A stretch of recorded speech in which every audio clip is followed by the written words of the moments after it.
ووډ کې مو ویلي وه تعریف هم په یاد وي چې څه ته ویل کېږي graphical presentation of data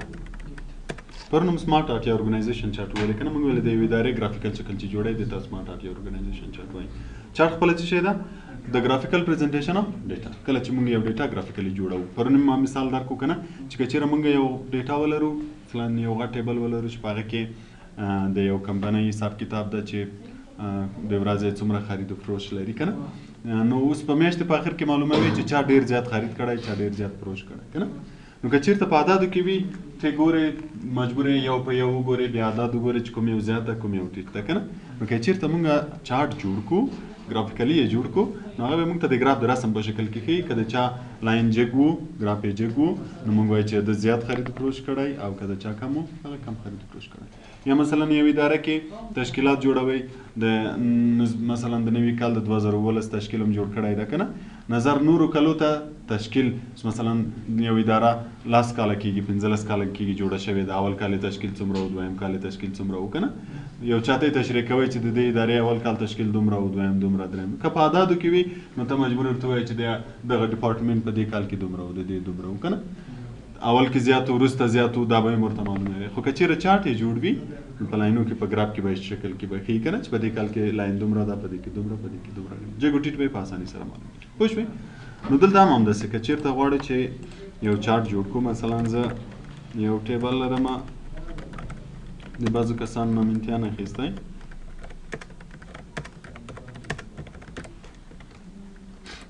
چې مختلفې نمرې اخیستي ته اوس داسې یو ریزلټ کې معلوموي چې چا زیاتې چا په کوم پروګرام کې زیاتې نمرې اخیستي چا په کوم پروګرام کې کمې نمرې اخیستي نو په عددو شاید وخت ونیسي نو څه وکړه صرف همدا انتخاب کړه او دلته راشه ریکمنډډ چارټس ریکمنډ چارټ چې اکسل ته ته وایي چې له دې نه کوم چارټ جوړ کړي ښه راځي دی یې درته ریکمنډ کوي کلیک یې کړه ګوره دی وایي چې دغسې چارټ یې جوړ شي ښه ده خو دلته ګوره نور ډیزاینونه هم شته ته کولی شې چې نور پکې انتخاب کړي آل چارټ ته راشه دلته ټول چارټونه لري کوم چې مونږ په وورډ کې مو ویلي وو که نه خو زیات کوم یو استعمالیږي دغه کالم دغه یو کې زیات استعمالیږي ګوره د ریکمنډ کې اول هم دا یو درکړی چې دغه یو کې استعمال کړي نو همدا به استعمال کوو اوکې که ګوره دلته به چارټ جوړ شي چارټ چې هر چېرته ږدې خپل اختیار لري مثلا دغه ځای کې به یې کېږدم نو اوس ګوره چارټ کې به مونږ څو حصې به لرو یو دا چې دغه زمونږ نمرې ښیي اوس په دغه ځای کې چې دا نمرې لیکلي دي ګوره دا له چا نه زیاتې نه دي له سلو نه زیاتې نه دي په دې خاطر یې دلته عدد اخري څو ورکړی سلې ورکړی ده او له څو نه کمې نه دي له صفر نه کمې نه دي که چېرته صفر ګوره که چېرته مونږ منفي عدد ولرو نو بیا دلته هم ورسره اضافه کېږي که مثلا له سلو نه زیات ولرو دغه عدد خپله له سلو نه زیات راځي نو دلته نمرې درته ښیي چې له سلو نه زیاتې نه دي او دلته ګوره د شاګردانو نومونه دي چې علي ولی احمد او خان دلته د پروګرامونو نومونه او هر پروګرام ګوره ځان ته یو رنګ لري چې د وورډ رنګ شین ده د ایکسل زیډ اورنج رنګ ده او د ایکسس چې ده ګرې رنګ ده نو اوس ګوره دغه درې رنګونه هر سټوډنټ لري وینې علیم دا درې رنګه لري ولیم چې یعنې علي دا درې رنګه لري یعنې درې پروګرامه یې دي که نه چې دا وورډ ده دا ایکسل ده او دا ایکسس ده کوم یو یې چک ده وورډ او ایکسس مساوي دي څو نمرې دي ګوره دلته له 50 نه جګې دي له شپېتو نه یعنې تقریبا څو راځي 50 راځي که چېرته نمرې دلته زیاته شي دا یو به ورته زیات کړو ګوره لاین به دلته خپله جګ شي نو اوس ګوره دلته به ډېر اسانه معلومېږي چې د علي نمرې په کوم پروګرام کې زیاتې دي وورډ کې زیاتې دي د ولي په کوم کې زیاتې دي د ولي په ایکسس کې زیاتې دي د احمد په وورډ کې او د خان د احسان هم په وورډ کې زیاتې دي نو ګوره دغه د ګرافیکل چې ډېر په اسانه سره د یو ډیټا ګرافیکل شکل چې څوک اسانه سره پوه شي چې چا زیاتې نمرې اخیستي چا کمې نمرې اخیستي دغه شکل ته څه ویل کېږي چارټ ویل کېږي پوه شوې به دی بیا چې کله دا انتخاب کړو ګوره دلته د دې لپاره فارمټ او ډیزاین راځي اول راځو ډیزاین منیو ته ډیزاین منیو کې اول چارټ اډ چارټ الیمنټس دي اډ هم اضافه کېدو ته وایي او الیمنټس بعضې عناصر په دې کې اول ایکس ده چې ایکس ګوره دغه نمرو چې موږ ویلې دلته دي دو ته ویل کېږي چې که غواړې راشي یا رانه شي زه هم چې نه دي راځي پرایمري که وایي چې راشي که غواړې چې ورسره عنوان اضافه کړې ټایټل پرایمري کې هوریزنټل دلته به ورسره راځي عنوان کده غوښتل چې دوته عنوان ورکې او ورټیکل کا کلیک کې دلته کده غوښتل چې دوته عنوان ورکې او چارت ټایټل که خپل غواړي چې چارت عنوان ولري کینن کې نه لري اباف کې لري او دا به د سلیکټ دوی ورجګ ویني یعنی د عنوان و داخل د چارت کې کې بدلوي راسن بدل د بدلوي مثلا زه دلته لیکم چې دا څه شی ده سټوډنټ ریزلټ نو له دې ځای نه کولی شي چې چارت ټایټل بیخي ترې ایسته کې راولي بل ډیټا لیبلز که غواړي چې دغه نمرې د دوی په منځ کې ښکاره شي مثلا دا 55 دی دا هر څه چې وي ورکې ولیکل شي نو بیا ډیټا لیبلز اوس فعلا نن ده نشته که سنټر کلیک کې چېرته به راشي نو بنځو کې به راشي چې دا 90 دي دا 4 کې دا 55 دی انسایډ دا ټول ځایونه دي چې کوم کوم ځایو کې باید راشي چار چېرته موردل او کینن کې بیا نه راځي ډیټا ټیبل دغه ټیبل که غواړي چې هم دا هم دلته منځ کې ورسره ښکاره شي نو بیا ویت لیجنډس او ویت نو لیجنډس که چېرته نو لیجنډس کې وي دغه ټیبل دلته اضافه کېږي خو دغه رنګونه چې دلته دي دلته ورسره نه راځي بیا او که دا بل کلیک کې بیا دا رنګونه هم ورسره راځي ګوره صرف تفاوت یې څه شی ده چې دغه رنګونه هم دلته ورسره اضافه کېږي او که یې نه غواړې نه ایرر بارز که غواړي چې ایرر بارز ورسره اضافه کړي ګریډ لاینز که غواړي چې ګریډ لاینز ورسره اضافه کړي مثلا زه غواړم چې یو ګریډ لاین اضافه کړم ورسره ګوره لاینونه داسې موږ لرو داسې هم لرو ورټیکل او هوریزنټل داسې تقریبا ډېر دي او داسې کم دي نو دلته هم کم او زیات کولی شي هم یې بیخي ایسته کولی شي ګوره ګریډ لاینز ته راشه مثلا زه وایم چې دا یې بېرته راکم کړه ګوره اوس دا ترې ایسته شوه صرف دا پاتې شو که نه هو دا ټول ګریډ لاینز دي چې کوم ګریډ لاینز راشي کوم ګریډ لاینز پاتې شي لږ دې زیات شي لږ دې دا یې ګریډ لاینز شو ورټیکل هم ورسره ډېر راغلي ویني هم هوریزنټل هم ورټیکل او بل پکې لیجنډس ده چې لیجنډس دغه ته وایي اوس دا چېرته ده فعلا لاندې دي کیدای شي دې څنګ ته یې راولې دې څنګ ته یې بوځې باره یې بوځې دا یې ګوره ځایونه دي رایټ کې وي ټاپ کې وي رایټ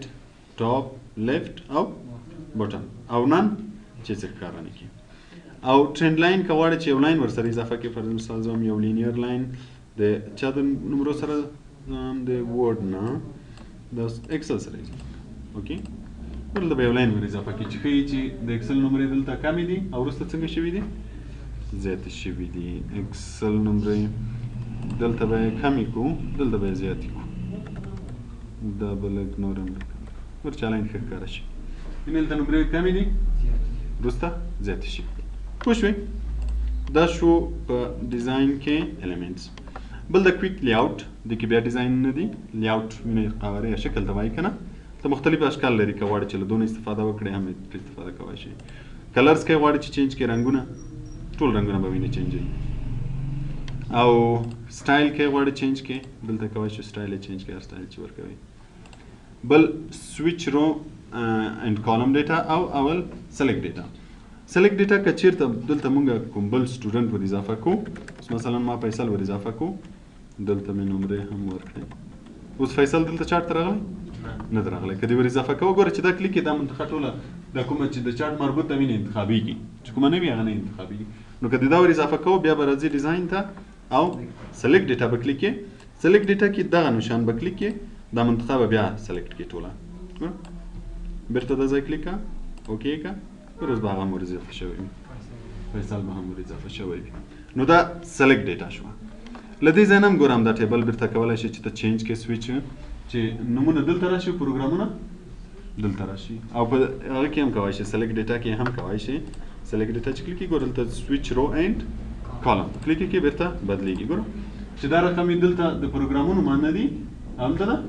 شاګردانو اوس ګوره د ورډ دا رنګ ده نو وینې دا سټوډنټ درې رنګه لري که نه که چېرته سویچ کو بیا به څه وشي دلته به د پروګرامونو مونه راشي او دلته به د شاګردانو اوس ګوره د علي رنګ شین ده نو هر پروګرام کې مونږ شین رنګ لرو چې هغه د چا ده د علي ده چې ګوره په ورډ کې زیات ده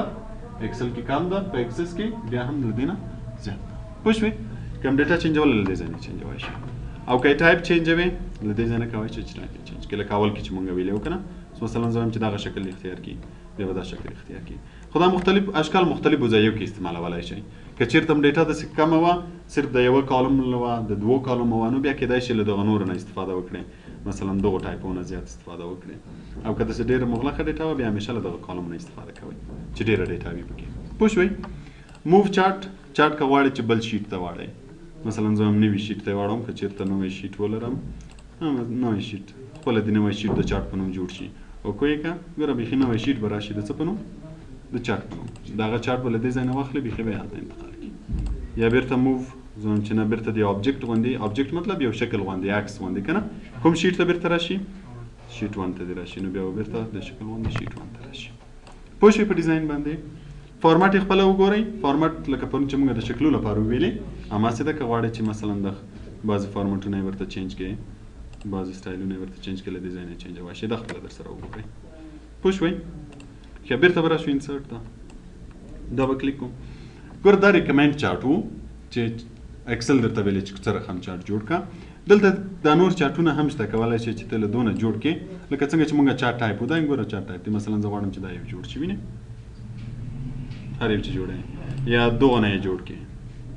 یا دغه نه جوړ کړې دا ټول دي هر یو نه چې جوړی په خط کلیک کړه لکه څنګه چې ګوره موږ دلته انتخابول که نه دا دلته هم تیار شته له دو ځایونه هم اخیستی شي چې کوم یو جوړ شي مثلا ته وایې چې دغه یو دې جوړ شي دا کلیک کړه همغه یو به جوړ شي پوه شوئ په دې په دو بل دا پیوټ چارټ به له دغه پیوټ ټیبل سره ووایو دا موضوع به سبا ته له خیره ووایو بل د 3D ماپ 3D ماپ اوپن 3D ماپ دا هغه وخت کار کوي چې زموږ سره هغه وي د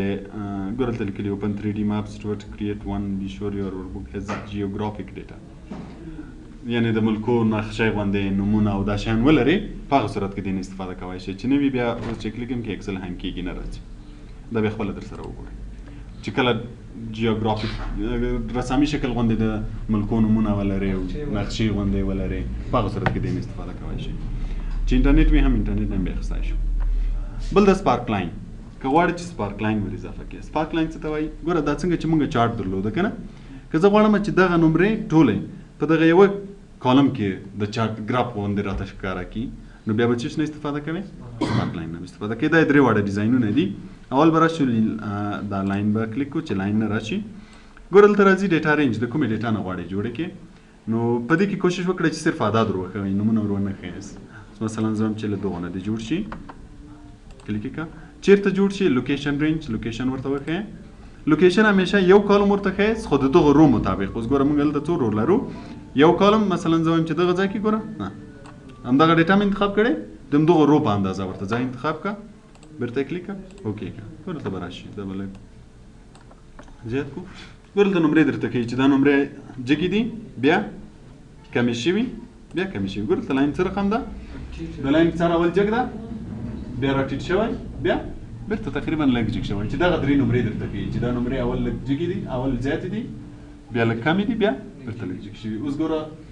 دا لاین چې بیا ده وینې اول نمرې جګې دي بیا هم تقریبا جګې دي په درېیم کې څنګه شوي ټیټې شوي دي دغه ته سپارک لاین وایي چې د دغو ډیټا په دې کې چې کله زیات کمې کېږي دلته بیرته درته ښیي اوس مثلا زه دا نمرې کمې کړم شلې کړم ګوره څنګه شو اوس په اول کې کم شو په آخر کې زیات شو وینې مسلسل داسې زیات شوی دغه ته سپارک لاین وایي دا نور ډیزاینونه دي که غواړئ چې دا نور نه استفاده وکړئ هم اوس ګوره انسرټ سپارک لاین کالم اول رینج ورته وښیه چې دغه ډیټا ده کلیک یې کړه بیا له دې ځای نه ځای ورته ښیه ځای مې تیار سلیکټ کړی کلیک یې کړه اوکې کړه اوس به ګوره د کالم په شکلو کې درته وښیي لکه څنګه چې چارټ هلته و که نه اوس به ډېر اسانه معلومیږي چې اول کې نمرې کمې دي دویم کې لږ زیاتې دي درېیم کې ډېر دي وینې بیا دا هم داسې ګوره اول کې زیاتې دي بیا منځ کې کمې شوي دي درېیم کې زیاتې دغه ته سپارک لاین وایي پوه شوې په دې باندې دا درېیم یو قسم ده بیا انتخاب کوئ بیا ګوره دې سره هم یو منیو راځي چې د څه په نوم ده ډیزاین په نوم ده که غواړئ چې تغیرات پکې راولئ سلیکټ یې کړه دلته راشه اول ایډیټ ډیټا که غواړئ چې ډیټا ور اضافه او کمه کړې له دې ځای نه کم او زیاته کولی شئ مثلا که دلته ډیټا اضافه شي نور کسان هم ور اضافه کړي نو بیا به له دې ځای نه کسان ور اچوي او له دې ځای نه به ځای ورته انتخابوئ سنگل ډیټا که د یو نفر انتخاب کړی اوس مثلا دغه یو د انتخاب کړی ده که غواړئ چې تغیرات پکې راشي کلیک یې کړه ګوره دا ځای مثلا ځای ور اضافه کړئ نورې نمرې زیاته یې کمه یې زه هم دغه نه دې راشي اوکې که اوس به ګوره دوه شي بیرته ور اضافه کړئ نو له دې ځای نه ایډیټ ډیټا کولی شئ له دې ځای نه بیرته سټایل چینجولی شئ چې کوم سټایل باید واخلم لکه هغه اول کې چې دلته ګوره های پوینټس زیاتې نمرې که چېرې دا کلیک یې نو بیا ګوره داسې نقطې به پیدا شي صرف د چا سره د کومې نمرې چې زیاتې دي د هغو سره چې یعنې په اسانه معلوم شي چې دا نمره دلته زیاته ده دلته زیاته ده دلته زیاته ده دلته زیاته ده یا لو پوینټس کمې نمرې ګوره دلته نمره کمه ده د دې دلته یعنې منځ کې کمه ده که نه د دې په آخر کې کمه ده د دې او د دې په اول کې کمه ده نو دغه نقطې هغه کمې نمرې چې دي هغو سره به داسې نقطې کېږدي نیګیټیو پوینټس که چېرې منفي عدد وي منفي عدد په ټیبل کې نه لرو که چېرته ولرو مثلا دا به وي منفي شل نو ګوره اوس صرف یې دلته نقطه شته په دې مطلب چې دلته منفي عدد شته او بل دا فرست پوینټ اوله نمرې اوله یې دغه دي که نه ټولو نو ټولو سره راغلي لاست پوینټ آخري او مارکرز هم ورسره د منځ والا ورسره اضافه کوي له دې ځای نه بیا سټایلونه چینجوای شي او له دې ځای نه یې رنګونه چینجوای شي بیا یې درسره وګورئ ګروپ آن ګروپ مو هم ویلي پوه شوئ په سپارکس لاین باندې فلټر به سبا ته له خیره پرېږدو نن به همدومره